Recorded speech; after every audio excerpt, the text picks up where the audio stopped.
అందరికీ నమస్కారం. Welcome to Bharati media. 2024 ఎలక్షన్స్లో గెలుపు కోసం రాజకీయ పార్టీలన్నీ ఎవరు అభ్యర్థులు అని తన మొలకనైన వేళ సర్వే సంస్థలు పార్లమెంటు స్థానాలు ఎవరు గెలవబోతున్నారు, అదేవిధంగా ఆ పార్లమెంటు పరిధిలో ఉన్న అసెంబ్లీ స్థానాలు ఎవరు గెలవబోతున్నారు అనే దాని మీద సర్వేలు నిర్వహిస్తున్నాయి. దానిలో భాగంగానే Pioneer Poll Strategies Private Limited అనే ఒక సంస్థ ప్రతి 15 రోజులకు ఒకసారి ఒక సర్వే చేస్తుంది. మనం ఇక్కడ చూసినట్టయితే ఒక్కసారి చూడండి. Pioneer Poll Strategies Private Limited అనే సంస్థ జనవరి 15 నుంచి జనవరి 31 వరకు వాళ్ళు చేసింది. ఇది ఆల్రెడీ మీరు చూశారు. ఎంపీలు 15, దాంతోపాటు ఎమ్మెల్యేలు 93, ఓకే, టీడీపీ అండ్ జనసేన. అదేవిధంగా వైఎస్ఆర్సీపీకి ఎంపీలు 7, దాంతోపాటు ఎమ్మెల్యేలు 39, దాంతోపాటు కీన్ కంటెస్ట్ అంటే ఫలితం మనం చెప్పలేనటువంటి ఏదైతే ఉన్నాయో ఆ స్థానాలు ఎంపీలు 3 స్థానాల్లో ఫలితాన్ని మనం ఊహించలేము. అదేవిధంగా ఎమ్మెల్యేలు 43 స్థానాల్లో మనం ఈ ఫలితాలను ఊహించలేము అని వాళ్ళు జనవరి 15 నుంచి 31 వరకు చేసిన సర్వే ఇది. ఎక్స్పెక్టెడ్ ఓట్ షేర్ కూడా వాళ్ళు ఇచ్చారు. టీడీపీకి జనసేనకి 51%, వైఎస్ఆర్సీపీకి 43%, ఇతరులకి 6% ఓట్ షేర్ అని చెప్పారు.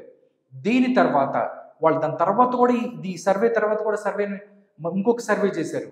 దాంట్లో ఏమేమి ఉన్నాయి, ఎన్ని సీట్లు పెరిగాయి, లేదా వైఎస్ఆర్సీపీకి ఎన్ని సీట్లు పెరిగాయి, టీడీపీకి ఎన్ని సీట్లు తగ్గాయి అనే విషయాన్ని మనం ఒకసారి చూసినట్లయితే, అంటే ఇది ఫిబ్రవరి 1 నుంచి ఫిబ్రవరి 15 వరకు చేసిన సర్వే. ఇప్పుడు చూద్దాం ఆ సర్వేలో ఎవరికి ఓట్ పర్సెంటేజ్ పెరిగింది, ఎవరికి ఓట్ పర్సెంటేజ్ తగ్గినది అనే విషయాలు కూడా మనం ఒకసారి చూద్దాం. Pioneer Poll Strategies Private Limited అనే ఒక సంస్థ ఫిబ్రవరి 1 నుంచి 15 వరకు ఈ 15 డేస్ పాటు చేసిన సర్వే ఇది. ఈ సర్వే ఒక్కసారి మళ్ళీ చూద్దాం. Latest survey. ఈ సర్వే చూసుకున్నట్లయితే నిజంగా కూడా expected seats TDP and Janasena, ఇక్కడ టీడీపీ అండ్ జనసేనకి ఎమ్మెల్యేలు 104, అంటే ఇందాక మనం చూసుకున్నట్లయితే ఎమ్మెల్యేలు 93, అంటే 93 ఎమ్మెల్యేలు వస్తాయని ఇందాక మనం చూసాము. ఇప్పుడు చూస్తే 104, అంటే దగ్గరగా 11 సీట్లు పెరిగాయి 15 డేస్లోనే. వీళ్ళు చేసిన సర్వేల్లోనే ఆ మార్పు కనిపిస్తుంది. ఎంపీలు 18, అంటే టీడీపీ అండ్ జనసేన పార్టీ 104 ఎమ్మెల్యేలు గెలుచుకోబోతుంది, 18 మంది ఎంపీలు గెలుచుకోబోతుంది అని పైనీర్ పోల్ స్ట్రాటజీస్ అనే సంస్థ చెప్తుంది. దాంతోపాటు వైఎస్ఆర్సీపీ పార్టీ ఇక్కడి నుంచి 47 మంది ఎమ్మెల్యేలు మాత్రమే వైఎస్ఆర్సీపీ గెలుచుకోబోతుంది. దాంతోపాటుగా 7 ఎంపీలని గెలుచుకుంటుంది అని Pioneer Poll Strategies Private Limited అనే సంస్థ చెప్తుంది. దాంతోపాటు కీన్ కంటెస్ట్ ఇక్కడ చూసుకున్నట్లయితే ఎంపీలు ఇక్కడ ఏముండదు, అంటే ఫలితం మనం ఊహించలేము అన్నట్టుగా ఉండేది ఏముండదు అన్నట్టుగా వాళ్ళు చెప్తున్నారు. దాంతోపాటు 24 ఎమ్మెల్యే స్థానాలలో హోరాహోరీ తప్పదు. టీడీపీ అండ్ జనసేన పార్టీ, దాంతోపాటు వైఎస్ఆర్సీపీకి వీళ్ళకి మధ్య జరుగుతున్న ఈ పోరులో 24 స్థానాల్లో హోరాహోరీ తప్పదు అన్నట్టుగా కూడా వాళ్ళు చెప్తున్నారు. దాంతోపాటు ఎక్స్పెక్టెడ్ ఓట్ షేర్ని కూడా వాళ్ళు ఇచ్చారు. TDP and Janasena party expected vote share మనం తీసుకున్నట్టయితే 52%, 52%. అంతకుముందు మనం చూసుకున్నట్లయితే ఓట్ శాతం దానికన్నా టీడీపీ అండ్ జనసేన పార్టీకి 15 రోజుల్లోనే ఓట్ షేర్ పెరిగింది. వైఎస్ఆర్ కాంగ్రెస్ పార్టీకి సంబంధించి 42% ఓట్ షేర్ వస్తుంది అని చెప్తుంది. దాంతోపాటు వైఎస్ షర్మిల నాయకత్వంలోని కాంగ్రెస్ పార్టీకి ఈ ఎన్నికల్లో 2.4%, ఓన్లీ 2.4% మాత్రమే ఓట్ షేర్ వచ్చే అవకాశం ఉంది.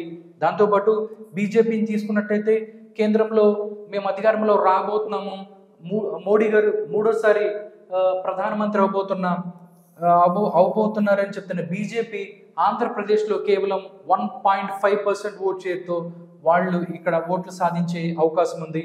దాంతోపాటు ఇతరులు ఎవరైతే ఉన్నారో 2.1% ఓట్లతో వాళ్ళు సీట్లు 2.1% ఓట్లను సాధించే అవకాశం ఉంది అని చెప్పి ఈ Pioneer Poll Strategies Private Limited అనే సంస్థ చెప్తుంది. అంటే నిజంగా వాళ్ళు ఒక 15 డేస్లోనే వాళ్ళు చెప్తున్నారు. ఈ 15 డేస్లో ఎలా ఉండబోతుంది ఏంటి అనేది చెప్పారు. అంటే జనవరిలో వాళ్ళు ఒక సర్వే చేశారు, జనవరి 15 నుంచి 31 దాకా ఒక సర్వే చేశారు. దాని తర్వాత ఫిబ్రవరి 1 నుంచి ఫిబ్రవరి 15 దాకా సర్వే చేశారు. నెక్స్ట్ సర్వే కూడా 15 నుంచి నెల ఎండింగ్ వరకు ఏదైతే ఉందో ఆ సర్వే కూడా వచ్చే అవకాశం ఉంది. ప్రస్తుతానికైతే ఫిబ్రవరి 1 నుంచి ఫిబ్రవరి 15 వరకు చేసిన ఈ సర్వేలో Telugu Desam party and Janasena party ముందుకెళ్తుంది. 15 రోజుల్లోనే తమ యొక్క దగ్గర 11 సీట్లలో అసెంబ్లీ స్థానాలలో ముందుకెళ్ళింది. ఎక్కువ 11 స్థానాలని ముందుకెళ్ళింది. అదేవిధంగా పార్లమెంటుకి సంబంధించి 18 పార్లమెంట్లో గెలుస్తుంది అని చెప్పి చెప్తున్నారు. చూద్దాం రానున్న కాలంలో ఇంకా ఎలాంటి సర్వేలు రాబోతున్నాయి, ఈ సర్వేలలో ఎవరికి ప్రజలు పట్టం కట్టబోతున్నారు అనేది ఆ సర్వే సంస్థలు ఎప్పుడు చెప్తాయి ఎలా అనేది మనం చూద్దాం. ఇది ఫిబ్రవరి 1 నుంచి ఫిబ్రవరి 15 వరకు Pioneer Poll Strategies Private Limited అనే సంస్థ ఇచ్చిన సర్వే. దీనిలో భాగంగానే వాళ్ళు చెప్తున్నారు ఎమ్మెల్యేలు 104, ఎంపీలు 18 మంది గెలుస్తారు. వైఎస్ఆర్సీపీకి సంబంధించి 47 మంది ఎమ్మెల్యేలు, ఎంపీలు 7 గెలుస్తారు అని చెప్తున్నారు. వాళ్ళు ప్రతి 15 రోజులకు ఒకసారి కూడా ఇలా సర్వే రిలీజ్ చేస్తామని చెప్తున్నారు. చూద్దాం. ప్రస్తుతానికైతే తెలుగుదేశం అనే జనసేన పార్టీ ముందుకెళ్తుంది. ఎక్కువ సీట్లలో ఆంధ్రప్రదేశ్లో ముందుకెళ్తుంది. వైఎస్ఆర్సీపీ వెనకబడి ఉంది అని చెప్తున్నారు. దాని తర్వాత నెక్స్ట్ 15 రోజుల్లో మళ్ళీ ట్రెండ్స్ ఎలా ఉండబోతున్నాయి అనేది మనం ఒకసారి చూడొచ్చు. దీంతో పాటుగానే వాళ్ళు ప్రతి పార్లమెంటు స్థానంలోనే, అంటే శ్రీకాకుళం నుంచి మొత్తం తీసుకున్నట్లయితే 25 పార్లమెంటు స్థానాల్లో కూడా సేమ్ ఈ 15 డేస్లో కూడా సర్వే చేశారు. దీంట్లో ఓట్ షేర్ ఎలా ఉండబోతుంది, దాంతోపాటు ఏ పార్టీకి ఏ పార్లమెంటు స్థానంలో అసెంబ్లీ స్థానాలు పెరిగాయా తగ్గాయా అనేది కూడా మనం చూద్దాము. ప్రజెంట్ అయితే టోటల్గా వాళ్ళు ఇచ్చిన సర్వే ఇది. నెక్స్ట్ 15 అంటే ఫిబ్రవరి 15 నుంచి ఫిబ్రవరి ఎండింగ్ వరకు కూడా ఒక సర్వే రాబోతుంది అని చూద్దాం అంటున్నారు వాళ్ళు. చూడాలి ఆ సర్వేలో ఏమి సంచలనాలు నమోదవుతాయా, లేకపోతే ఇదే ట్రెండ్స్ కొనసాగుతాయా అనేది మనం చూడాలి.